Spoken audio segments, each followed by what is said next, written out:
Hi there, Steve Kaufman here. Now, we're going to continue this series in my language learning FAQs that deals with the issue of case endings, verb endings, conjugations, declensions, which cause all kinds of trouble. In the first video, I said that the concepts, the general concepts, I think are fairly straightforward. The detailed explanations of the various different situations when we use this or that case or tense are very difficult to understand until we've had a lot of exposure to the language. In the second video, I pointed out how I personally found it very difficult to study the tables, that I made different attempts to do so and I was unsuccessful. I felt it had some impact, but I'm not sure that the time expended on that was worth it. But maybe it's something that we need to do occasionally to review the tables. But now I want to talk about what I think is finally enabling me to make some progress in what is a very difficult task, because we're used to in English saying, with my pen, or apostrophe S for possessive and so forth. And then we come to another system where they do things quite differently. And you have to remember that the brain wants to go down familiar pathways. A perfect example in Russian is "для" means for. But in my brain, it seems to identify with "de la" in French.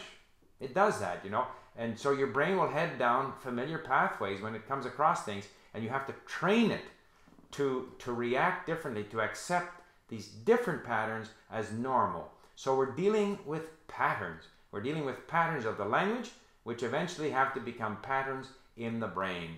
So what I do is, I do a lot of in link. I save phrases, I save words, and I tag them by dative, instrumental, and so forth. And then I review these as examples of the dative, instrumental, and so forth. And I get a few wrong when I tag them. And then I think about them, maybe this is wrong. And so the odd wrong tag is not a big deal, because eventually you'll have fewer mistakes.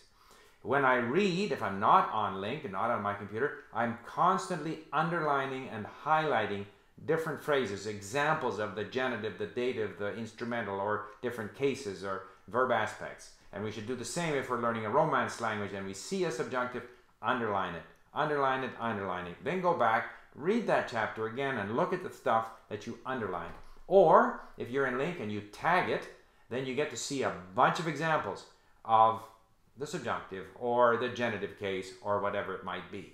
So this is one way, while I'm exposing myself to a lot of content, and similarly when I listen and I hear a case and I recognize that that's that case, and I make a mental note as I'm listening, just that these are examples of these patterns in Russian. And that helps to cause the neurons to fire, because we want to create constant, firing between neurons to create these new connections.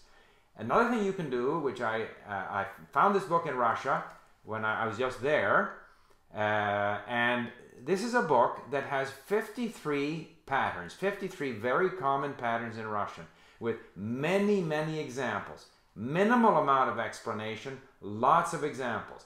And I have enough experience with Russian now that I understand, that this is what happens in the language. But then I see a concentrated dosage of examples of these patterns. So this is also a very good way to review the most common patterns, because the patterns are not, unlimited in number. There is a finite number. And so you can review this. I've gone through this book a few times, which is similar to what I do in link, where I tag certain patterns.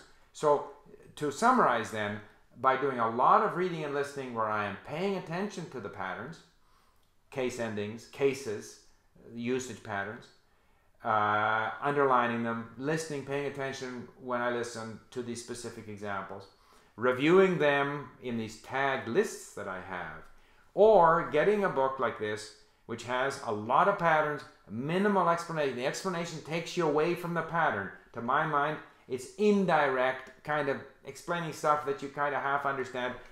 I'm not saying you shouldn't do it, but I would rely far more on constant review of these patterns in order to create these new patterns in your brain so that you start to do things naturally.